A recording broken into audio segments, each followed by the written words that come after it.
예수님에 대한 유대 그 성전을 중심으로 한 종교 지도자들의 그 견제와 압박이 점점 가열되어 가고 있습니다.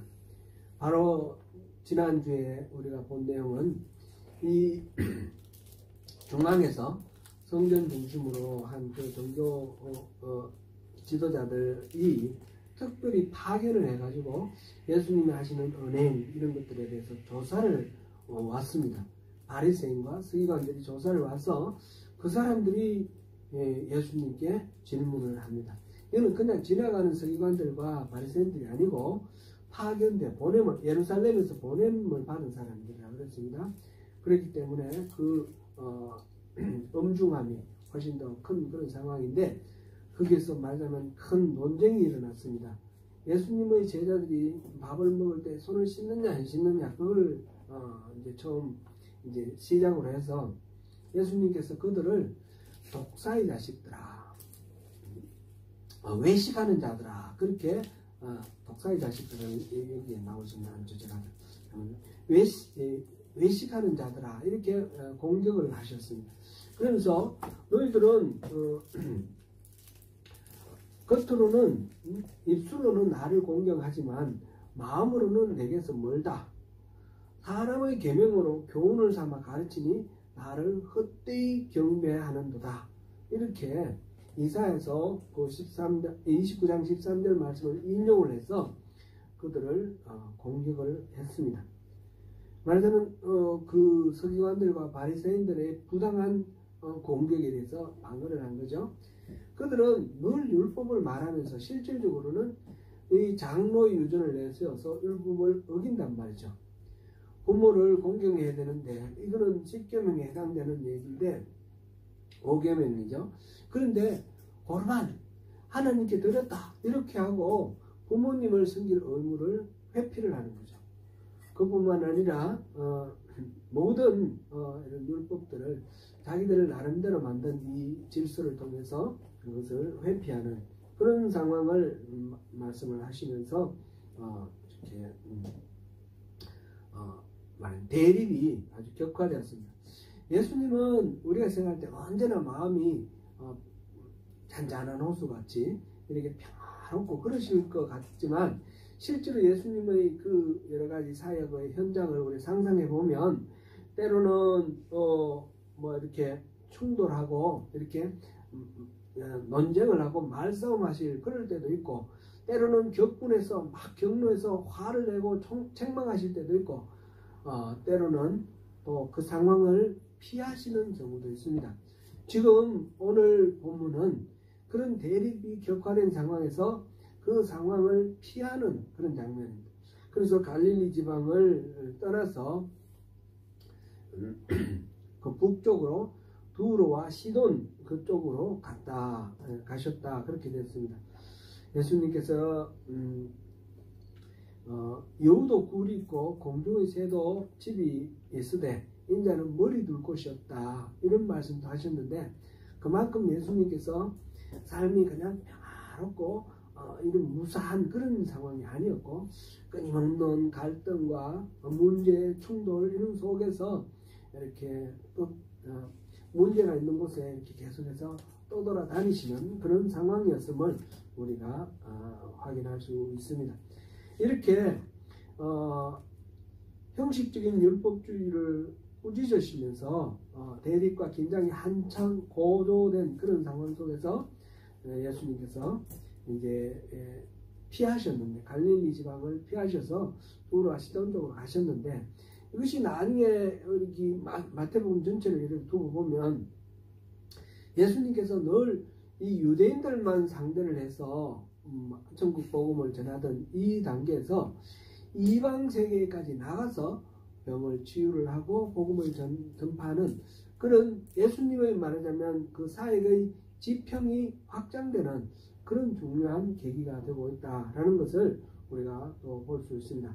오늘 본문은 이제 갈릴리 지역을 벗어나서 두로와 시돈 지역에 들어가셨을 때 일어난 그 일을 통해서 우리의 신앙을 또 한번 점검해 볼 수 있는 그런 중요한 이야기입니다. 함께 살펴보시겠습니다. 예수님께서 가신 그 두로와 시돈, 뭐 여러분들 잘 뭐 아시겠지만 이 지리를 이렇게 지도를 그려가면서 머릿속에 그려가면서 이렇게 보시면 훨씬 더 성경 이해가 다이내믹해집니다. 예수님께서 가신 곳은 갈릴리 북쪽에 지중해 연안인 그 영어로 타이어 그랬고 시돈 그랬는데 두로 시돈 이거는 페니키아가 옛날부터 지중해 전체를 이렇게 좀 지배하던 무역 국가였습니다. 그 페니키아의 중요한 도시가 이 두로와 시돈입니다. 이 나중에 레바논, 우리 레바논의 백향목 할 때 이 레바논이 지금도 레바논이 있죠. 그 지역에 레바논이 있습니다.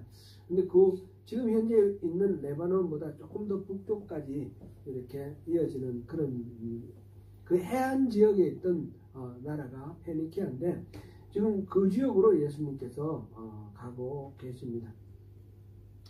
그곳에서 가나안 여자 하나가 예수님 일행을 따라오면서 소리 높여 외쳐서 예수님을 불렀습니다.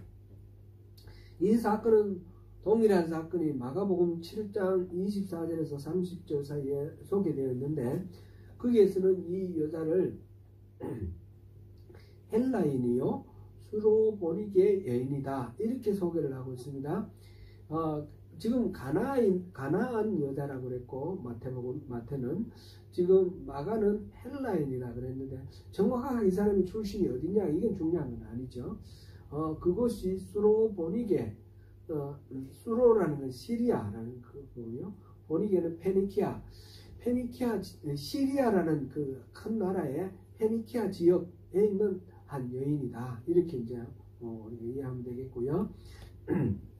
영어로는 born in Syrian 페니키아 이렇게 번역하고 있습니다. 거기에서 이 여자가 이제 이 마태는 그냥 그 원주민이니까 가나안 여자다 이렇게 말을 했을 거고요. 그 사람이 이제 말하는데 주 다윗의 자손이여 나를 불쌍히 여기소서 내 딸이 흉악하게 귀신 들렸나이다.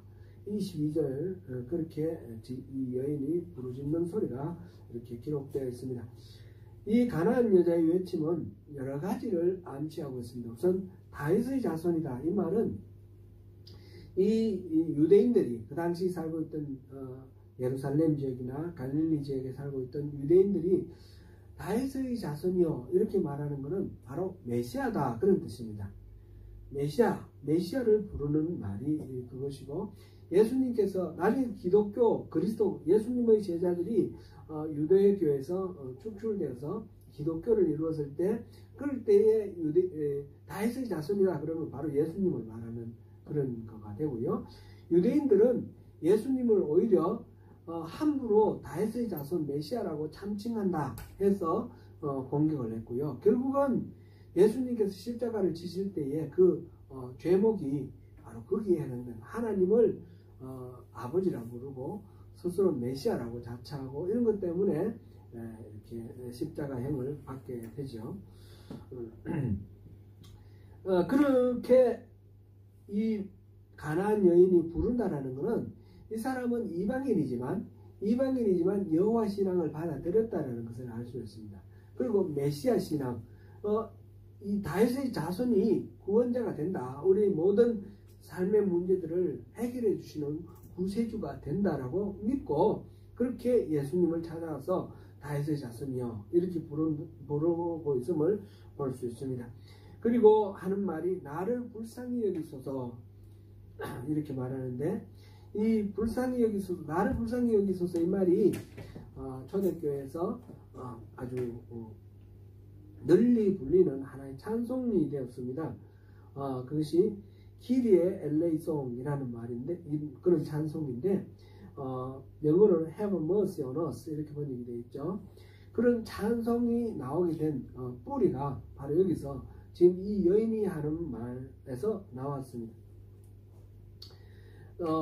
그 마태복음 9장 27절에서 31절 사이에 두 맹인이 예수님을 쫓아와서 그 고쳐달라고 요청하는 그런 장면이 있는데 그때도 우리를 다윗의 자손이요 우리를 불쌍히 여기소서 이렇게 말합니다. 이 우리를 불쌍히 여기소서 이게 키리의 엘레이송 이 말입니다. 최근에 이제 12구 참사라고 이렇게 이름을 붙이기도 했죠. 한 것 같아요. 용산에서 참사가 났는데 어떤 목사님이 페이스북에 키리에 이렇게 써놓으셨더라고요. 그래서 제가 이게 무슨 말인가 찾아봤더니 바로 우리를 불쌍히 여기소서, 우리를 불쌍히 여기소서 그런 뜻이었어요. 제가 오늘 본문에서 그것을 다시 한번 발견을 했습니다. 가나안 여자는 자신의 처지를 예수님께 간략하게 설명을 했습니다. 자기 딸이 흉악하게 귀신 들렸다라는 그런 상황을 얘기를 하면서 불쌍히 여겨주시고 구원해달라 그렇게 요청을 합니다. 성경에는 많은 질병이 귀신 때문에 일어나는 그런 질병으로 그렇게 소개되어 있습니다. 어떤 경우는 벙어리도 귀신 들려서 벙어리가 되고 여러 가지가 있는데 지금 이 가나안 여인이 하는 그 지금 딸의 이야기는 그런 다른 어떤 외적인 그런 것보다도 정신적인 그런 멘탈 디지즈를 해결하는 것, 정신병을 말하는 것 같습니다. 그래서 이렇게 귀신이 들려서 어려움을 겪고 있고 아주 심하게 어려움을 겪고 있으니까 구원해달라, 고쳐달라 그런 하소연을 하고 있습니다.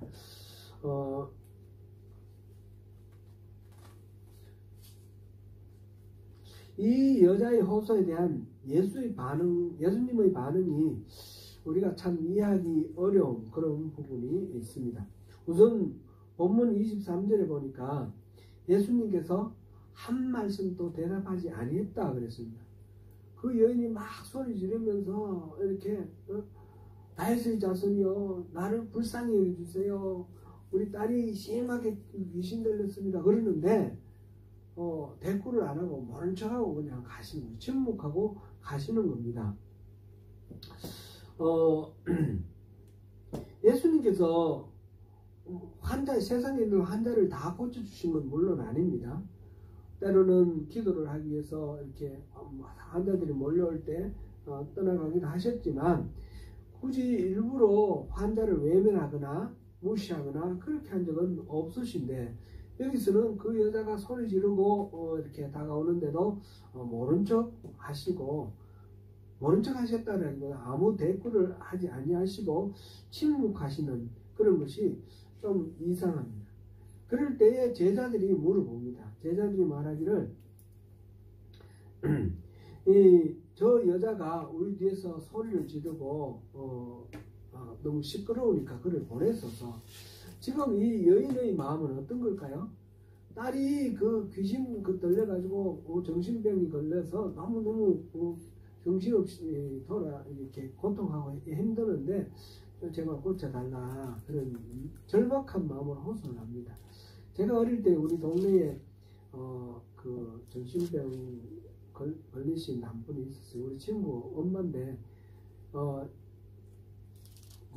무섭더라고요. 그냥 맨날 빨가보고 돌아다니는 거예요, 동네를. 그러니까 그 친구 아버지는 그 부인을 잡으러 돌아다니고 막 춤추고 막 노래 부르고 막 이러면서 쫓아다니니까 참 그 온 식구가 24시간 정신을 이렇게 곤두세우고 이렇게 온 식구가 함께 고통하는 거죠. 그런 거를 봤는데 딸이 어떤 증상을 보였는지 모르지만 정신병이 걸려서 이렇게 고통할 때 엄마가 얼마나 마음 아프겠습니까? 그래서 소리 지르면서 체면 불구하고 소리 지르면서 예수님께 구원을 요청하는데 제자들은 지금 너무 시끄럽습니다. 빨리 돌려보내세요. 이거는 그 마음에 공감하는 게 전혀 아니죠. 귀찮아하는 그런 느낌입니다. 그러면서 빨리 고쳐서 보내라 그런 말씀을 드리고 있습니다. 그런데 이런 제자들에게 예수님께서 하시는 말씀도 또 우리가 기대하고 있는 것과 다릅니다.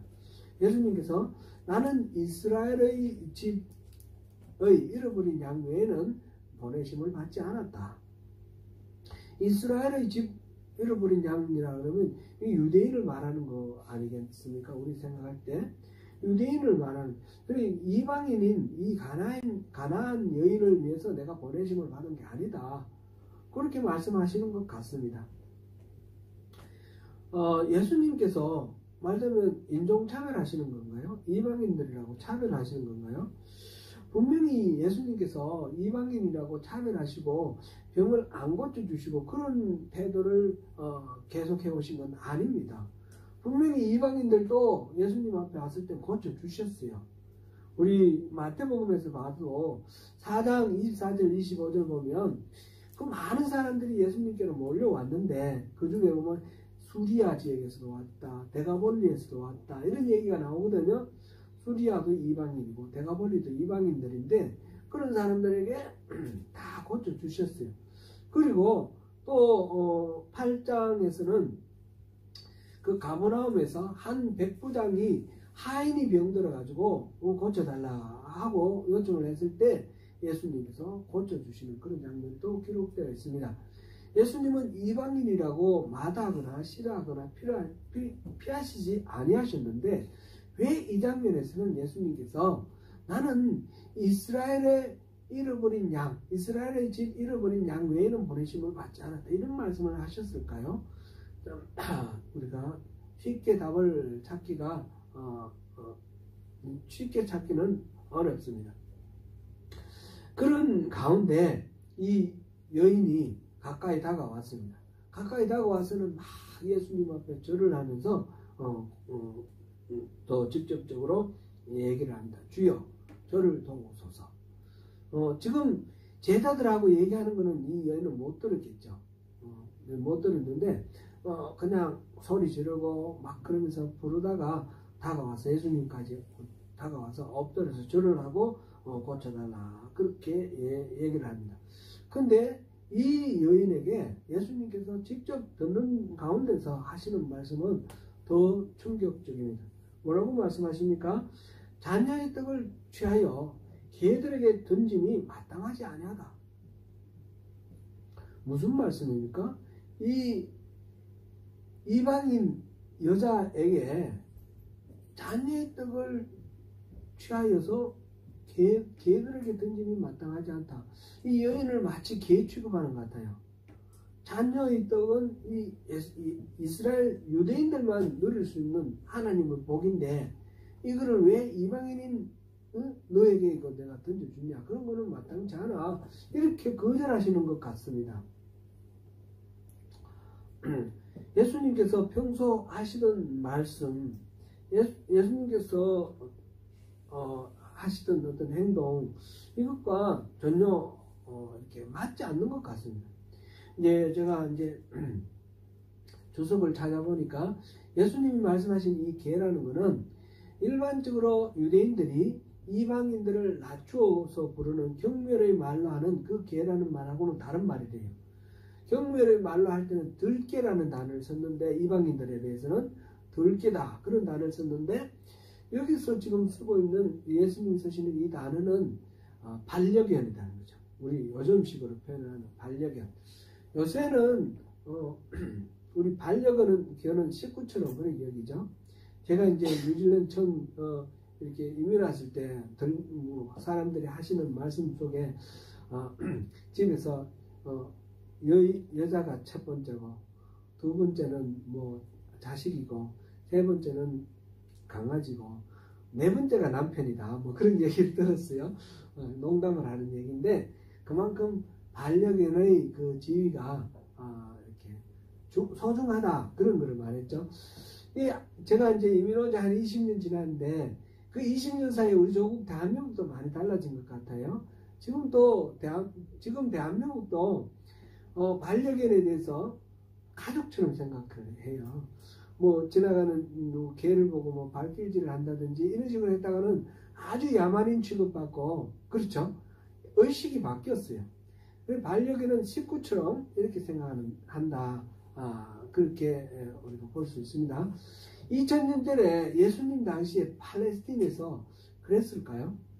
그만큼은 아니었을 것 같은데 그래도 들개하고는 다르게 친밀한 가족처럼 이렇게 생각은 하고 있었다는 걸 확인을 하는데, 그렇더라도 개에게 이 빵을 취하여 개에게 던진다고 표현했듯이 개는 던져주는 빵이나 먹는 그런 존재예요. 사람하고는 차원이 다른 낮은 그런 차원의 존재로 개가 지금 얘기를 하고 우리가 이해를 할 수 있는 것입니다. 그렇다 그러면 예수님께서 아무리 이방인 여자이지만 사람을 개로 비유를 해서 이렇게 말씀하신다는 것이 참 믿기 어려운 그런 이야기입니다.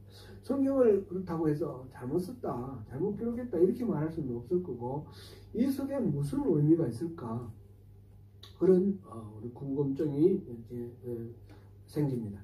그런데 예수님께서 이렇게 말하자면 아주 모욕적인 그런 언사로 말씀을 하셨는데 이 가나안 여자는 예수님에 대해서 그렇게 반응하지 않습니다. 주여 옳소이다마는 그럼 개들에게 자녀에게 줄 빵을 개들에게 던져주지는 않는다 이 말을 받아서 옳습니다. 그렇지만 개들도 제 주인의 그 상 아래에 있다가 떨어지는 부스러기를 받아 먹지 않습니까?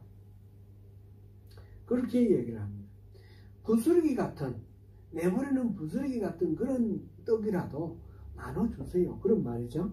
그런 은혜라도 나눠주세요. 예수님. 이 이스라엘 사람들처럼 유대인처럼 그렇게 취급 안 해줘도 됩니다. 나 이방인이니까 그렇게 함부로 취해도 괜찮은데 그래도 은혜를 좀 나눠주세요. 그런 말입니다. 예수님의 말씀을 모욕적인 말로 받아들이지 않았고 그걸 모든 것들을 다 감수를 하겠다는 그런 마음이에요. 왜 그랬습니까? 이 여인은 예수님이 메시아라는 걸 알았습니다. 이분이 하나님의 사자이고 하나님이시고 능력이 그렇게 있으신 분이라는 것을 수많은 그 소문과 그런 것들을 통해서 예전에 예수님께서 일으키신 많은 이적들도 있고 그 말씀 설교들도 있고 이런 것들이 다 소문이 퍼졌지 않습니까? 그래서 이분이 메시아다라는 것을 알았습니다. 그래서 예수님 입에서 지금 당장 나오는 이 말씀이 중요한 것이 아니라 메시아니까 이분의 성품, 이분의 존재에 대해서 아니까 그것을 믿고 의지하는 겁니다. 그만큼 또한 자기의 이 처지가 절박했기도 하지요. 그렇게 해서 얼른 듣기에 모욕적으로 들릴 수 있는 이 말씀을 오히려 자기에 대한 깊은 이해를 하시는 거예요. 처음 보는 사람인데 이렇게 말씀하시는 자체가 마치 자기를 아는 것처럼 이렇게 말씀하시는 그 말씀을 받아들입니다. 그 반응을 보시고 예수님께서 크게 기뻐하시면서 이 여자여 내 믿음이 크도다. 내 소원대로 될 것이다. 이렇게 말씀하셨고 즉시 그 딸이 나았습니다. 예수님께서 그렇게 말씀하시고 이 여인의 반응을 보시고 바로 여자여 내 믿음이 크도다 칭찬을 하시고 그 소원대로 응답해 주셨습니다. 개들도 주인의 상에서 떨어지는 부스러기를 먹는다고 하는 이 가나안 여자의 말이 아주 비굴하게 들릴 수 있습니다. 우리가 생각할 때 뭔가 좀 자연스럽지 않아 보이기도 합니다. 그러나 이거는 우리의 믿음, 우리의 영성의 핵심이다라는 것을 우리가 여기서 이해를 해야 됩니다. 우리가 하나님 앞에 뭔가를 구할 때에 우리가 하나님이 베풀어 주시는 그 은혜는 그 빵부스러기 상 밑에서 개들이 받아 먹는 것과 같은 그런 하찮아 보이는 빵부스러기라도 그는 우주보다 더 귀한 그런 은혜인 것입니다. 우리가 하나님의 은혜를 구할 때에 나에게 아무런 권리가 없습니다. 내가 당당하게 하나님 나한테 이렇게 해주세요 할 것이 아니고 전적으로 하나님의 그 마음속에서 우러나온 은혜로 하나님의 페이버로 우리에게 베풀어 주시는 것이기 때문에 그 페이버가 크든 작든 그 은혜가 어떻든지 간에 다 은혜인 것입니다. 정당한 내게 지불해야 될 하나님의 지불해야 될 어떤 의무가 있는 것이 아니라는 것이죠. 모든 것이 하나님의 은혜라는 이런 인식, 이것이 바로 하나님에 대한 우리의 바른 태도이고 이것이 바로 신앙의 핵심이라는 것입니다. 그 핵심을 이 가나안 여인이 보여준 것입니다. 열왕기하 5장에 보면 아람의 군대 장관 나아만 이야기가 나오는데 여러분들 다 아시죠? 나아만이 나병에 걸려서 이스라엘에 가면 엘리사라는 그런 선지자가 있는데 그 사람한테 가면 다 낫는다 이 말 듣고 엘리사를 찾아갔는데 엘리사가 나와보지도 않고 하인을 보내서 요단강에 가서 7번 씻으라 그 말을 합니다. 이 나아만 장군이 모욕을 당했다고 생각을 하고 화를 불같이 내면서 돌아갑니다. 돌아가면 어떻게 되겠습니까? 이때는 이 아람과 이스라엘이 아주 전운이 감도는 그런 때입니다. 전쟁을 선포할 수 있는 그런 상황이죠. 그럴 때에 나아만의 첩권 중 한 사람이 뭐 그렇게 어려운 일도 아닌데 한번 해보시죠.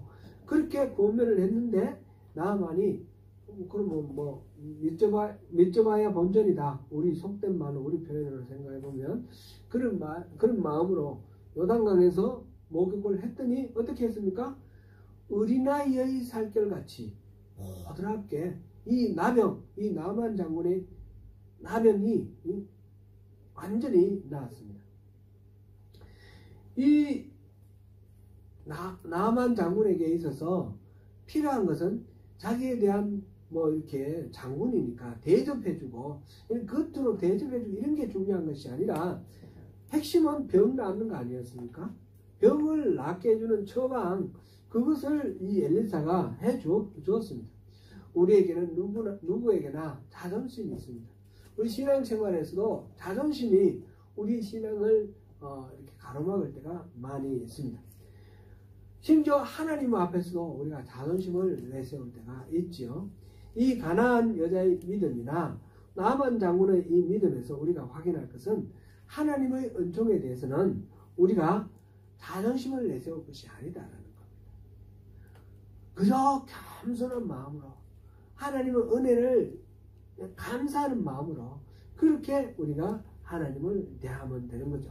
이 말은 우리가 완전히 셀프 이스팀 자존감까지도 다 버리고 뭐 그렇게 하라는 뜻은 아닙니다. 하나님은 우리를 하나님의 형상대로 지으셨고 우리를 사랑하시고 우리를 존중하십니다.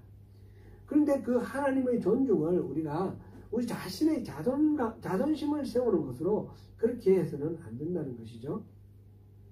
하나님의 은총 앞에 자기를 내세우는 것은 은총에 대한 바른 이해라 볼 수 없습니다. 예수님은 마태복음 8장 이방인 백부장의 그 믿음을 칭찬하실 때도 이스라엘 중 아무에게도 이런 믿음을 보지 못했다라고 칭찬하셨고 지금 이 이방인 가나안 여인의 그 믿음에 대해서도 여자여 내 믿음이 크도다 내 소원대로 되리라 이렇게 말씀하셨습니다. 이런 믿음은 유대인들 누구에게도 볼 수 없던 그런 믿음이었습니다. 실제로 예수님께서 이 백부장의 하인의 병을 고쳐주시는 것과 지금 이 가나안 여인의 딸의 병을 고쳐주시는 것은 다른 경우와 다릅니다. 현장에서 안수를 하시거나 현장에서 선포를 하시거나 이런 식으로 고쳐주신 것이 아니라 멀리 떨어져 있는 안 보이는 곳에 딴 곳에 있는 그곳에 있는 병을 고쳐주셨습니다.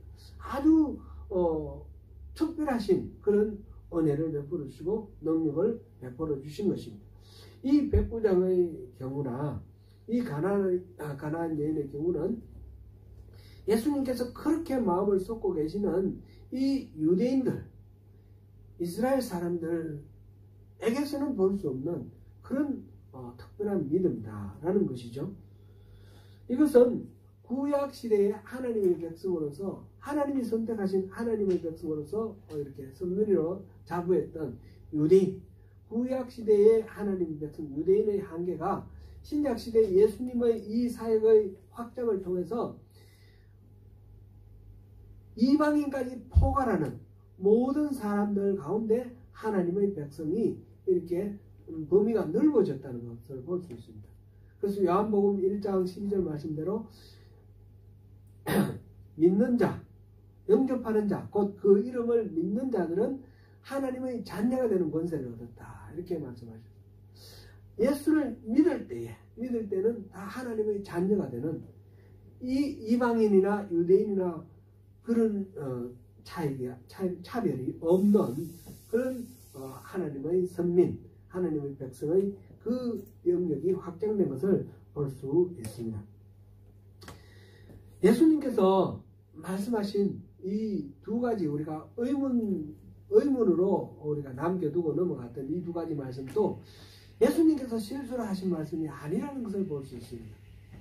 예수님께서 나는 이스라엘의 집 잃어버린 양에게 외에는 보내심을 받지 않았다. 이 말씀을 하신 것도 이 말하자면 그 가나안 여인에게 한 말이 아닙니다. 옆에 있는 제자들에게 한 말입니다. 제자들의 말하자면 그 생각, 그 마음을 대변하는 말이다. 이렇게 볼 수 있겠습니다. 그것이 깨뜨려져야 되는 것이고 지금 이 일을 통해서 이방인들에게 복음의 그 영역이 확장되는 그 계기가 되지 않았습니까? 그리고 이 여인이 듣는 데서 하는 말, 이 자녀들에게 줄 빵을 개들에게 던지지 않는다. 그게 옳지 않다라고 말한 이 말씀도 이 여인의 믿음을 보시고 하셨을 겁니다. 그렇게 해서 도전을 하고 그의 믿음에 스스로 다시 돌아보고 얼마만큼 진정성이 있는가, 절박함이 있는가, 그것을 드러낼 수 있도록 기회를 주시고 또 단련을 하신 것이다. 이렇게 볼 수 있겠습니다. 이 사건이 유대인들이 살던 갈릴리 지역을 떠나서 이방이 사는 두로와 시돈으로 진출하면서 첫 번째 기록입니다.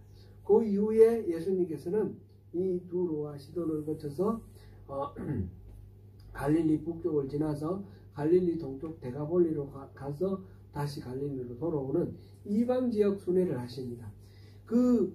베드로의 신앙 고백, 주는 그리스도시요 살아계신 하나님의 아들이십니다. 이게 이제 16장에 나오는데 그 16장 이야기도 바로 이 여행의 와중에 있습니다.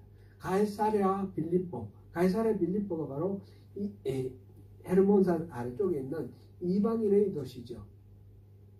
이런 식으로 예수님께서 확장되어가는 첫 단추가 바로 이 가나안 여인의 이야기다라는 것입니다. 사랑하는 성도 여러분, 혹시 우리가 하나님 앞에 너무 초라하고 너무 비참하게 느껴질 때가 있습니까? 하나님께서 내 기도에 응답해 주시지 아니하시는 것 같고 나를 대수롭지 않게 여기시는 것 같고 하찮게 여기시는 것처럼 그렇게 서운하게 느껴질 때가 있습니까? 그럴 때에 우리는 우리 자신을 내려놓고 이 가나안 여인처럼 부스러기라도 나는 만족합니다 하는 그런 간절하고 절절한 진정성을 가지고 하나님의 은혜를 구해야 합니다. 그럴 때에 우리가 하나님의 은총을 제대로 맛볼 수가 있습니다. 하나님께 부스러기 같고 눈꽃만큼 손톱만큼 그렇게 보잘것없어 보이더라도 그것이 우리에게는 우주만큼 그렇게 위대한 그런 은혜인 것입니다. 조금이라도 내 것은 내세울 것이 아닙니다. 특별히 나의 자존심, 나의 열심, 나의 능력, 나의 의로움 이런 것들을 내세우는 것은 하나님 앞에서 모두 헛되일 뿐입니다. 사랑하는 성도 여러분, 하나님의 작은 은총이라도 만족하시는 가운데 복에 겹도록 크신 은혜를 누리시는 저와 여러분 되시기를 축원합니다.